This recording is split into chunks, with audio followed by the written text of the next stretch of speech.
میں بندہ ہوں تو معبود، میں بندہ ہوں تو معبود، میں بندہ ہوں تو معبود، میں بندہ ہوں تو معبود۔ تو خالق تو ہی مالک، تو خالق تو ہی مالک، تو ذرے ذرے میں موجود۔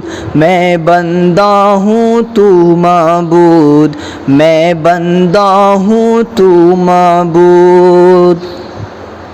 لقد خلقنا الانسان کہہ کر تو نے ذر افراز کیا، لقد خلقنا الانسان کہہ کر تو نے ذر افراز کیا۔ ہاں ساری مخلوق میں تو نے افضل اور ممتاز کیا، ہاں ساری مخلوق میں تو نے افضل اور ممتاز کیا۔ تیری قدرت میرا ہونا، تیری قدرت میرا ہونا، تیری رحمت میرا وجود۔ میں بندہ ہوں تو معبود، میں بندہ ہوں تو معبود، میں بندہ ہوں تو معبود، میں بندہ ہوں تو معبود۔ تو خالق تو ہی مالک، تو خالق تو ہی مالک، تو ذرے ذرے میں موجود۔ میں بندہ ہوں تو معبود، میں بندہ ہوں تو معبود۔ اس دنیا کے جیسے تو نے کتنے جہان بنائے ہیں، اس دنیا کے جیسے تو نے کتنے جہان بنائے ہیں۔ ایک میں کیا ساری مخلوق میں تیرے فضل کے سائے ہیں، ایک میں کیا ساری مخلوق میں تیرے فضل کے سائے ہیں۔ مشرق سے مغرب تک تو ہی، مشرق سے مغرب تک تو ہی، تیری ذات ہے لامحدود۔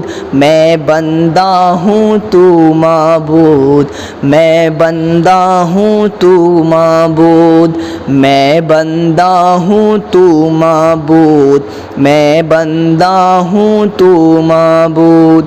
تو خالق تو ہی مالک، تو خالق تو ہی مالک، تو ذرے ذرے میں موجود۔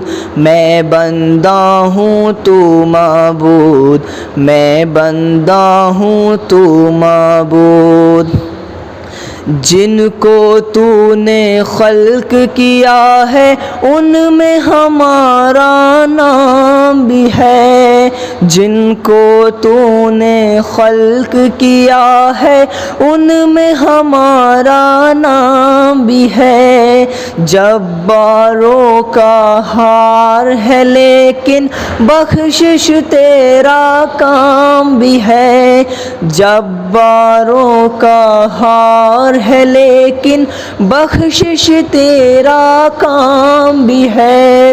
ایسے نبی کی امت ہے ہم، ایسے نبی کی امت ہے ہم، جن پر بھیجا تو نے درود۔ میں بندہ ہوں تو معبود، میں بندہ ہوں تو معبود، میں بندہ ہوں تو معبود، میں بندہ ہوں تو معبود۔ تو خالق تو ہی مالک، تو خالق تو ہی مالک، تو ذرے ذرے میں موجود۔ میں بندہ ہوں تو معبود، میں بندہ ہوں تو معبود۔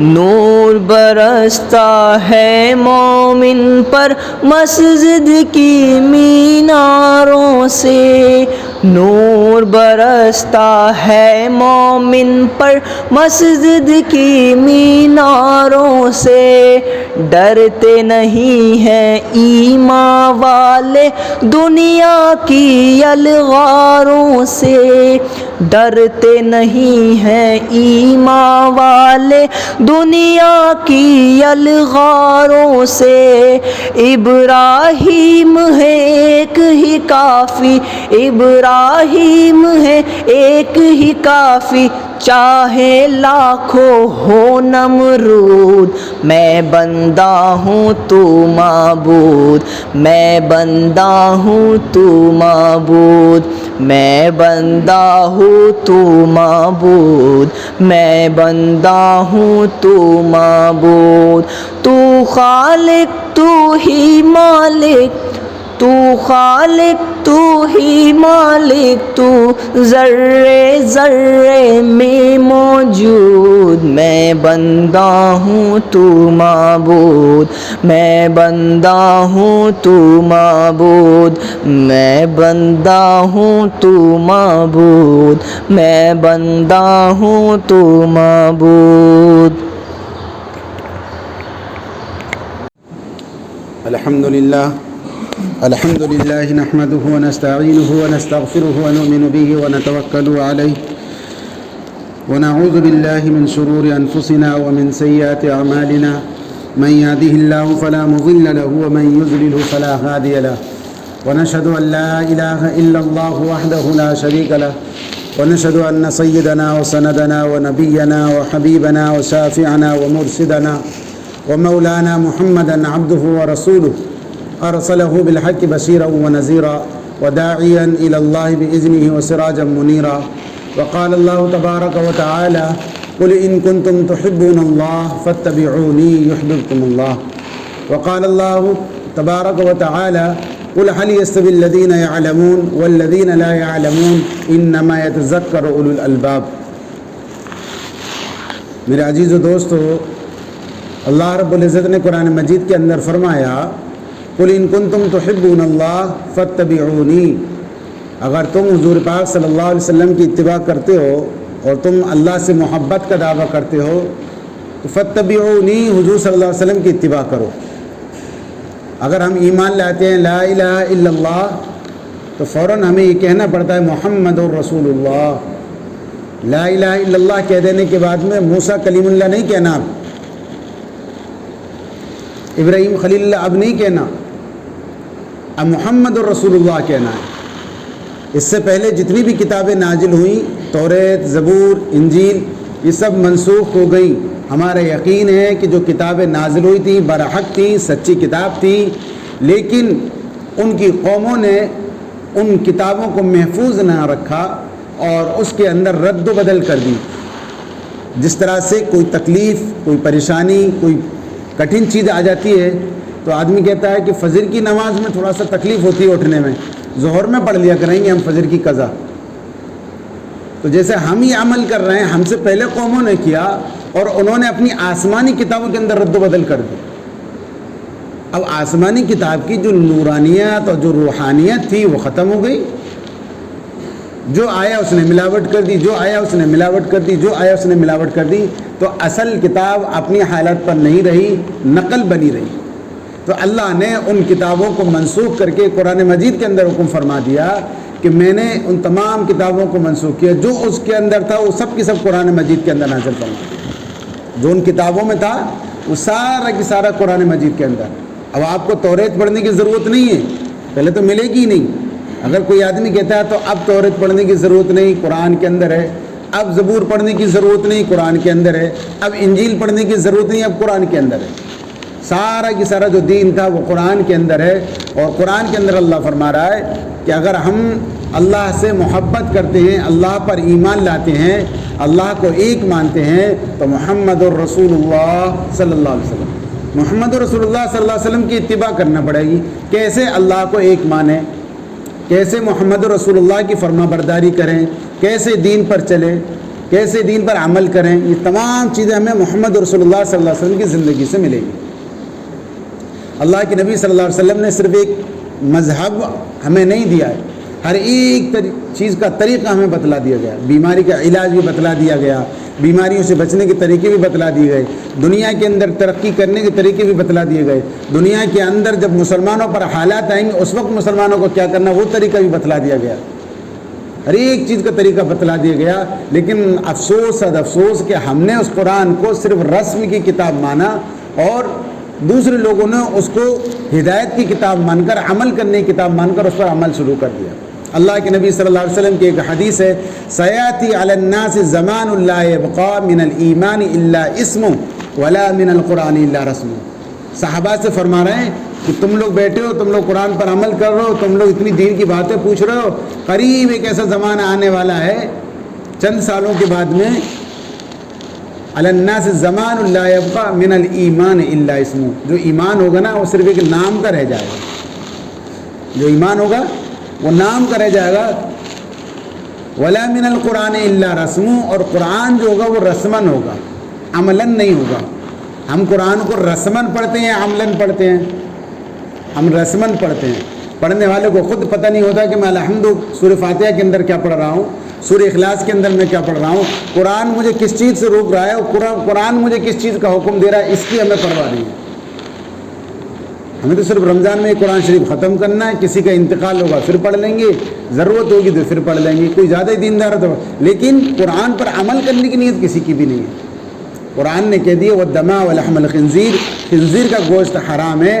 اب آپ کی ذمہ داری ہے تحقیق کرو کسی بھی چیز کے اندر خنزیر کا گوشت تو نہیں ہے، اگر اب آپ نے کھایا تو گویا کہ آپ نے حرام کاری کی، آپ نے قرآن کی مخالفت کی، شراب کو حرام قرار دے دیا، شراب سے بچو، جوئے کو منع فرمایا، بری چیز بتلائے، جوئے سے بچو، چغل خوری اور غیبت کو بری چیز بتایا، اس سے بچو۔ تو مسلمانوں کو بہترین مسلمان بنایا، اس لیے قرآن مجید کے اندر فرمایا کنتم خیر امۃ اخرجت للناس تأمرون بالمعروف، کہ تم بہترین امت ہو، تم اس وقت تک بہترین رہو گے جب تک تم اچھی باتوں پر عمل کرو گے اور دوسروں کو بری باتوں سے روکو گے۔ اگر یہ دونوں عمل آپ نے چھوڑ دیے تو آپ بہترین نہیں ہوگے۔ دونوں عمل ہم سے چھوٹ گئے نا، بتاؤ کسی کو ہم نے شراب پیتے اسے روکا کہ نہیں وہ مسلمان ہے شراب نہیں پینا، نہیں تو جوا نہیں کھیلنا، رشوت نہیں لینا۔ ہر ایک مسلمان کی ذمہ داری ہے کہ اپنے سماج کے اندر، اپنے ماحول کے اندر لوگوں کو برائیوں سے روکنا، پیار سے ہو، محبت سے ہو، ڈانٹ کے ہو، ڈپٹ کے ہو، جیسے ہو، جو طریقہ تمہارے لیے بہتر ہو وہ طریقے استعمال کرو اور لوگوں کو برائیوں سے روکو۔ ہمارے اوپر جب حالات آتے ہیں تو برائیوں کی بنا پر آتے ہیں، جب ہم لوگوں کو روکنا بند کر دیں، ہم اپنی عبادت جانیں، گھر کے لوگ وہ جانیں، ان کا کام جانیں، بیوی ہمارے لیے پانی گرم کر دے گی، سب کھانا بنا دے گی، سب کچھ کر دے گی، لیکن ہمیں مطلب نہیں وہ نماز پڑھتی نہیں پڑھتی۔ کل قیامت کی ہم سے پوچھ ہوگی، ہمیں اپنی بیویوں کی بھی فکر کرنا ہے، بیٹیوں کی بھی فکر کرنا ہے، بہنوں کی بھی فکر کرنا ہے، اور نماز کی تلقین کرنا ہے، اور حلال کی تلقین کرنا ہے، حرام کی تلقین کرنا ہے، حرام سے بچنا ہے۔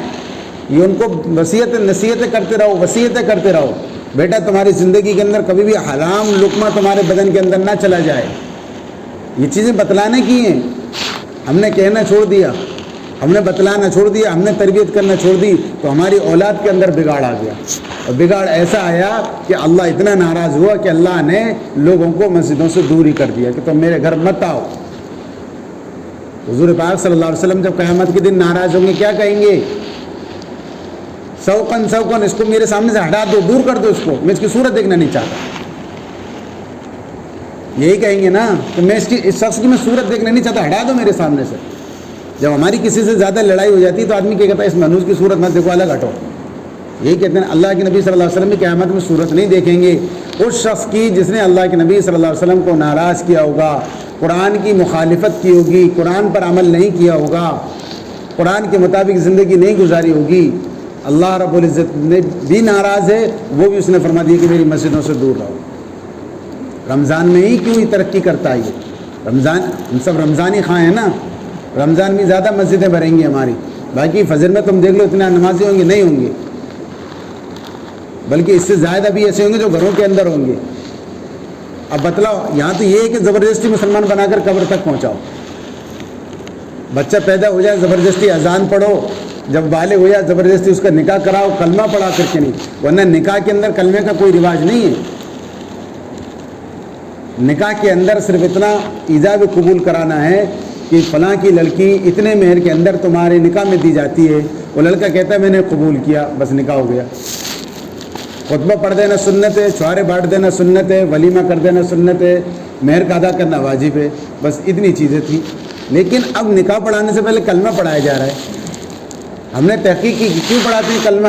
پتہ چلا کہ ہمارے یہاں کے علاقے کے لوگوں کو بھروسہ ہی نہیں رہتا کب ایمان سے چلے جائے، کہیں ایسا نہ ہو کہ ہم نکاح پڑھا تو نکاح نہ ہو، اولاد حرام کی ہو جائے. اسی لیے کلمہ پڑھا کر کے تلقین کرائی جاتی ہے، دوبارہ اقرار کرایا جاتا ہے کہ میں مسلمان ہو گیا. مطلب ہمارے ایسے لالے پڑے کہ ایمان کا بھروسہ ہی نہیں ہے. تو میرے عزیز و دوستو، بڑے فکر کرنے کی بات ہے کہ ہم نے اپنے گھر کے اندر ایسے بے فکر ہو گئے کہ عید و جمعے کے علاوہ ہمیں کوئی عبادت ہی نظر نہیں آتی. اللہ کی فرما برداری ہے کہ جس وقت جو حکم ہوا اس وقت اس چیز پر عمل کرنا. فجر میں اذان ہوئی، اذان سن کر مسجد کے اندر آنا، یہ نہیں ہے 5:15 پہ جماعت ہوگی، پھر منادی کے اذان دینے کے مطلب کیا ہوا؟ یہ مائک لگانے کی ضرورت کیا ہوئی؟ کہ ہم نے اللہ کے احکام کی، اللہ کے منادی کی. یہ کوئی امام صاحب کا اعلان نہیں ہے اور کسی مسجد کمیٹی کا اعلان نہیں ہے کہ مسجد کے اندر آ جاؤ. یہ اللہ کے نبی صلی اللہ علیہ وسلم اللہ کی طرف سے اعلان ہو رہا ہے کہ حی علی الفلاح، آؤ کامیابی کی طرف، حی علی الصلاح، آؤ نماز کی طرف. نماز کے اندر کامیابی، حی علی الصلاح، آؤ نماز کی طرف. پھر فرمایا حی علی الفلاح فوراً اس کے بعد کہ کامیابی نماز کے اندر ہے. اور ہم کامیابی کس میں تلاش کر رہے ہیں؟ دکان کے اندر. کامیابی کس میں تلاش کر رہے ہیں؟ اپنی نوکریوں کے اندر. کامیابی اپنے علم کے اندر تلاش کر رہے ہیں، کامیابی اس کے اندر نہیں ہے. آج لوگوں نے دیکھ لیا شفا دواؤں کے اندر نہیں ہے، شفا دینا اللہ کا کام ہے. بیماری سے بچنا تمہارا پرہیز نہیں ہے، بیماری سے بچانا اللہ کا کام ہے. تمہارا صرف ایک سنت ہے بیماری سے بچنا اور بیماری کا علاج کرانا. اللہ کے نبی صلی اللہ علیہ وسلم نے فرمایا کہ علاج کرو، اس لیے علاج کرو. باقی شفا دینا اللہ کا کام ہے، انسانوں کا کام نہیں ہے، ڈاکٹروں کا کام نہیں ہے. وہ خود ہاتھ کھڑے کر دیتے ہیں کہ ہمارا جو کام تھا وہ ہم نے کر دیا، اب اس سے زائد ہماری نہیں چلتی. شفا دینا اللہ کا کام ہے. تو میرے عزیز و دوستو، اس چیز کا یقین ہمارے دل کے اندر آ جائے کہ یہ شفا اللہ کی طرف سے آتی ہے، یہ بیماری اللہ کی طرف سے آتی ہے. مسلمان کے اوپر جب بھی حالات آتے ہیں مسلمان اللہ کی طرف رجوع کرتا ہے، اللہ کے سامنے روتا ہے، اللہ کے سامنے گڑ گڑاتا ہے. اللہ اس کو بڑا پسند کرتے ہیں اس بندے کو. من کان للہ کان اللہ لہ، جو اللہ کا ہو جاتا ہے اللہ اس کا ہو جاتا ہے. تو ہم تن من دھن سے اللہ کے ہو جاتے ہیں. ہماری جان بھی اللہ کی، ہمارا بدن بھی اللہ کا، ہمارا مال بھی اللہ کا، سب کچھ جو بھی کچھ ہے اللہ کا، جو بھی کچھ ہے اللہ کے لیے ہے. تب ہم کہیں گے قل ان کنتم تحبون اللہ فاتبعونی. اگر ہم اللہ سے محبت کرتے ہیں تو فاتبعونی، حضور صلی اللہ علیہ وسلم کی اتباع کرنا پڑے گی. اور اتباع کیا ہے؟ کہ جس چیز کا حکم فرمائے اس کی فرما برداری کرنا. یہ رمضان مبارک کا مہینہ گزر گیا، بڑی غفلت کے اندر گزرا، بڑی غفلت کے اندر گزرا. لوگوں کے روزے بھی چھوٹے، لوگوں کی عبادتیں بھی چھوٹی، لوگوں کی نمازیں بھی چھوٹی، لوگوں کی تراویحیں بھی چھوٹی. اب ایسے حالات کے اندر اب تک تو لوگ یہ کہتے تھے کہ صاحب روزے کمانا فرض ہے، بیوی بچوں کو نہیں پالیں، نماز فرض ہے، وہ بھی تو فرض کفایہ ہے، اس کو بھی تو ادا کرنا ہے. اب تو اللہ نے لاک ڈاؤن لگا دیا، اب کیا کہو گے؟ لاک ڈاؤن تھا، دکانیں بند، تمہارے کاروبار بند، تمہارا آنا جانا بند، سب کچھ بند. اب اگر آپ باہر جاتے ہو تو آپ قانون کو النگن کرتے ہو، آپ قانون کو توڑتے ہو. اس کے بعد میں بھی اگر مسجد میں نہیں آئے تو کس کی لاپرواہی؟ گویا کہ ایمان نہیں ہے. اس بات کی علامت ہے یا نہیں ہے؟ اس بات کی علامت ہے کہ وقت ہوتے ہوئے، گھر میں بیٹھتے ہوئے، سب کچھ ہوتے ہوئے بھی ہم عبادت نہیں کر پائے. گویا کہ ہمارا ایمان کمزور ہے، ہمارے اندر ایمان ہے ہی نہیں. اب 2 چیزیں اور بیان کر دیتا ہوں.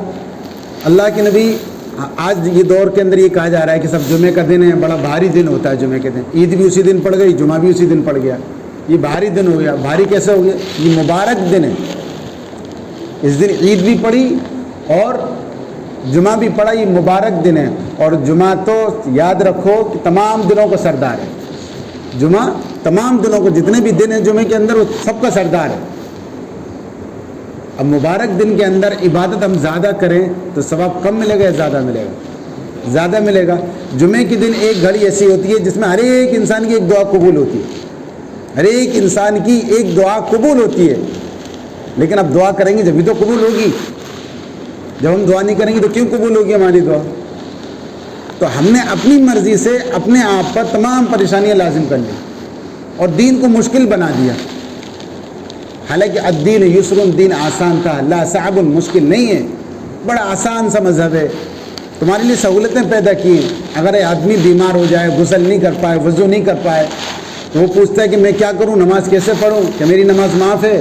شریعت حکم کہتی ہے نہیں، نماز معاف نہیں ہے، تیمم کر کے نماز پڑھو۔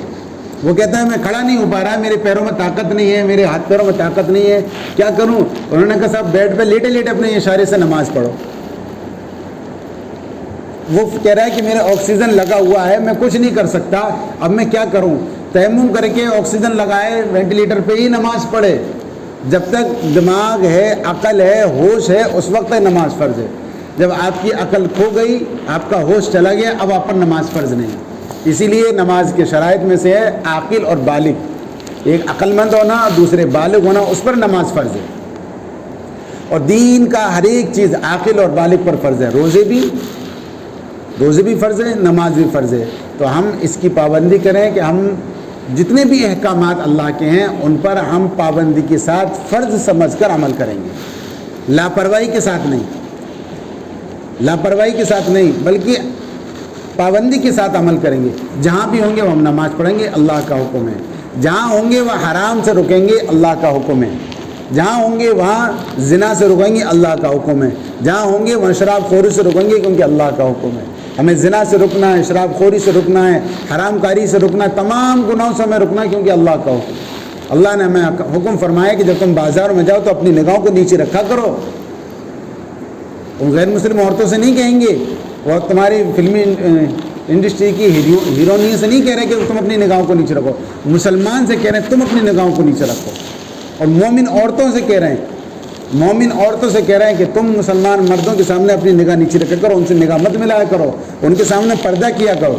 گھر کے اندر جو چاہو پہنو، گھر کے اندر جو چاہو پہنو، لیکن غیر کے سامنے جب آؤ، کسی غیر مرد کے سامنے آؤ تو پردے کے دائرے کے اندر آؤ، پردے میں آؤ۔ اسی طرح سے اگر مرد کے اوپر بھی یہی لازم ہے کہ وہ کسی عورت کے سامنے جائے تو پردے کے ساتھ وہ اپنی نگاہوں کو برقا کے رکھے، اپنی نگاہوں کی حفاظت کرے۔ نگاہوں کی حفاظت کرنے سے اللہ ایمان کی رمق عطا فرماتا ہے، ایمان کی مٹھاس۔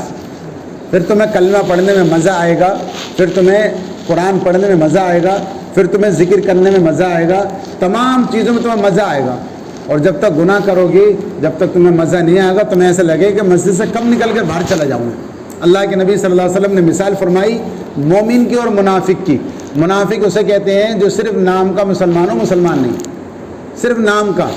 حضور صلی اللہ علیہ وسلم کے زمانے میں کچھ صحابہ تھے جو حضور صلی اللہ علیہ وسلم کے ساتھ صرف بننے کے لیے کیا کرا جائے، ہاں میں ہاں ملانا پڑتی ہے، تو ایسے مسلمان تھے، ان کو منافق کہتے ہیں، وہ مسلمان نہیں ہیں۔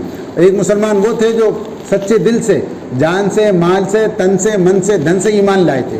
تو منافقوں کی پہچان اللہ کے نبی صلی اللہ علیہ وسلم نے بتلائی کہ منافق کی پہچان یہ ہے کہ اس کا دل مسجد میں نہیں لگتا۔ اور اللہ کے نبی صلی اللہ علیہ وسلم نے مچھلی سے مثال دی کہ جس طرح سے مچھلی پانی سے باہر ہوتی ہے، جس طرح سے پنجرہ وہ پرندہ جو ہوتا ہے نا، وہ پنجرے کے اندر ہوتا ہے، پرندہ پنجرے کے اندر ہوتا ہے تو اس کو یہ لگتا ہے کب میں باہر نکل جاؤں، کب میں باہر نکل جاؤں۔ تو اسی طرح سے منافق کی مثال ہے۔ اور مومن کی مثال ایسی ہے جیسے مچھلی پانی کے اندر، مومن کی مثال مچھلی پانی کے اندر۔ اگر ہم مسجد کے اندر ہیں، ہم مسجد کے اندر ہیں تو اور ہمارا من لگ رہا ہے مسجد کے اندر عبادت کرنے میں، سمجھ لینا کہ تم مومن ہو۔ اور تمہارا مسجد کے اندر من نہیں لگے، تمہیں ایسا لگے کب میں باہر نکل جاؤں، جس طرح سے وہ پرندہ جو ہوتا ہے نا، اس کو لگتا ہے کہ مجھے کہاں بند کر دیے، کب میں باہر نکل جاؤں۔ یہ دونوں مثال مومن کی اور منافق کی۔ اب ہم اپنے ایمان کا جائزہ لینے، کتنے مومن اور کتنے منافق ہیں، کتنے مومن ہیں اور کتنے منافق ہیں۔ کثیر تعداد منافقوں کی ہے۔ ہر ایک آدمی اپنے آپ کو منافق پائے گا اگر اپنا تھرمامیٹر لگائے گا تو۔ اور منافق مسلمان نہیں ہوتے، نام کے مسلمان ہوتے، کامل ایمان والے نہیں ہوتے۔ تو اللہ ہمیں منافق سے مومن بنائے، اس کی ہم فکر کریں اور اس کی کوشش کریں کہ انشاءاللہ ہم پورے سال بھر اللہ کی عبادت کریں گے، جوئے سے، شراب سے، زنا سے، فحش باتوں سے، بے حیائی سے رکے رہیں گے۔ یہ رمضان المبارک کا مہینہ نکلا، اللہ نے ہمارے گناہ معاف کر دیے، ہماری خطائیں معاف کر دی، اب ہم گناہ نہیں کریں گے، اب ہم گناہ نہیں کریں گے، تاکہ دنیا کے جو حالات ہیں وہ جلد سے جلد اچھے ہوں۔ یہ عبادت جو ہے، یہ عید کی نماز جو ہے، وہ شکرانے کے طور پر ہے، اللہ کی طرف سے ایک انعام ہے، اللہ کی طرف سے ایک انعام ہے۔ اصل تو رمضان کے مہینے میں گزر گیا، جو ثواب کمانا تھا، جو گناہ معاف کرانا تھے، جو قرض معاف کرانا تھا، جو اولاد مانگنا تھی، جو تمام دعائیں مانگنا تھی، سب کی سب گزر گئیں۔ اب یہ جمعے کا دن ہے، آج بھی مبارک گھڑی ہے، لیکن کل جو تھی وہ آج نہیں ہے، کل جو تھی وہ آج نہیں ہے، وہ گھڑی کل اس وقت جو ثواب تھا وہ آج نہیں ہے، اس وقت کل جو زیادہ تھا آج کم ہو گیا، ایک دن کے اندر ہی کم ہو گیا۔ تو اس لیے ہم فکر کریں کہ اب ہمارا جیسا گزرا وہ گزرا، اللہ ہمیں آئندہ سال کی رمضان کی برکات نصیب فرمائے۔ تو گویا کہ تم نے رمضان کی برکات مانگ لی، خود بخود اپنی عمر مانگ لی۔ اگر اللہ نے تمہاری دعا قبول کر لی، یا اللہ آئندہ سال کے رمضان کے برکات ہمیں عطا فرما دے، عمر بڑھ گئی نہیں بڑھی اگر وہ دعا قبول ہو گئی تو اب تم موت سے بچ جاؤ گے، حادثوں سے بچ جاؤ گے، تمام پریشانی سے بچ جاؤ گے، بچو گے نہیں۔ ہر ایک آدمی کون مرنا چاہتا ہے؟ کسی سے کہہ دو شوق سے مرنا چاہے تو کہے گا چاہے جتنا روپے لگ جائے پر جان بچ جائے۔ مکان بیچ کر لوگوں نے جان بچائی، اور جان کتنے دن کے لیے؟ 10 دن کے لیے، 20 دن کے لیے، مہینے بھر کے لیے، بس لاکھوں روپیہ خرچ کر کے 10 دن 20 دن کی جان بچا رہے ہیں۔ یہ اللہ نے ہمیں چلتے پھرتے یہ جان دے رکھی ہے، اس کی قدر کر لو۔ ہم پیسہ خرچ نہیں کر سکتے، عبادت تو کر سکتے ہیں، اللہ کی فرمان برداری تو کر سکتے ہیں، تو ہم اللہ کی فرمان برداری کریں، ہم اللہ کے احکامات کی پابندی کریں، کیونکہ اب رمضان مبارک کا مہینہ گزر گیا ہے، اب جو سال بھر کا مہینہ ہے ہمیں یہ اسی پر عمل کرنا ہے۔ 5 وقت ہم نماز پڑھنے والے بن جائیں۔ ایک یہودی کا قول ہے، اور کئی علماء کا بھی قول ہے، اور کئی بزرگوں کا بھی قول ہے، جتنی بھیڑ مسلمانوں کی جمعے کی نماز میں ہوتی ہے، اگر وہ فجر کی نماز میں آ جائے تو اللہ حکومت ان کے ہاتھوں میں سونپ دے گا، اللہ حکومت ان کے ہاتھوں میں سونپ دے گا۔ اور قرآن کریم کے اندر فرمایا بھی گیا ہے، اگر تم مومن بن جاؤ گے تو اللہ تمہیں دنیا کا حکمران بنا دے گا، تمہیں حاکم بنا دے گا۔ اب اللہ قرآن کے اندر کہہ رہا ہے کہ تمہیں حاکم بنا دے گا، بشرطے یہ ہے کہ تم صبح کو جلدی جاگو، اللہ کی فرمانبرداری کرو۔ ہم نے سونا شروع کر دیا صبح کے وقت میں، غیروں نے جاگنا شروع کر دیا، اللہ نے حکومت ان کو دے دی، اللہ نے حکومت ان کو دے دی۔ اب ہم سر پیٹیں کہ اللہ نے ایسے ظالم بادشاہ مسلط کر دیا، اللہ اس کو اٹھا لے، یا اللہ اس کو اٹھا لے۔ کہاں سے اٹھا لے؟ اللہ نے تو مسلط کیا، اٹھائے گا کیسے؟ تو اس کی ہم فکر رکھیں کہ اب ہم سے آئندہ رمضان جیسے گزر گئے، اب ہم سال بھر گناہ نہیں کریں گے، سال بھر ہم نماز کی پابندی کریں گے، فجر کی نماز ضرور پڑھیں گے اپنی مسجد کو آباد رکھنے کے لیے۔ فجر کی نماز لازم ہے، ضروری ہے۔ فجر کی نماز سے نور آتا ہے اور اسلام کا جھنڈا ہوتا ہے اس شخص کے ہاتھ میں، گھر کے اندر خیر و برکت آتی ہے۔ ہر ایک پرندے چرندے درندے جتنے بھی مخلوقات ہیں سب اللہ کا ذکر کرتی ہیں، سبحان اللہ و بحمدہ سبحان اللہ العظیم۔ سب پرندے، ساری چڑیاں، کیڑے مکوڑے، گائے بھینس، مرغا مرغی، سب اللہ کا ذکر کرتے ہیں، لیکن انسان سویا ہوا ہے۔ جس کو اشرف المخلوقات بنایا تھا، سب سے بہتر بنایا تھا، وہ سو رہا ہے۔ تو اس کی ہم فکر رکھیں کہ ہم جانوروں سے عاجز نہ بنیں، جانوروں سے زیادہ گھٹیا نہ بنیں، ہم افضل بنیں، اللہ نے ہمیں افضل بنایا ہے۔ ہم اس کی پابندی کریں، ہم اپنے آپ سے عہد کریں، توبہ کریں کہ آئندہ سال انشاءاللہ ہم سے گناہ نہیں ہوں گے۔ ہم اپنے تمام گناہوں سے توبہ کرتے ہیں۔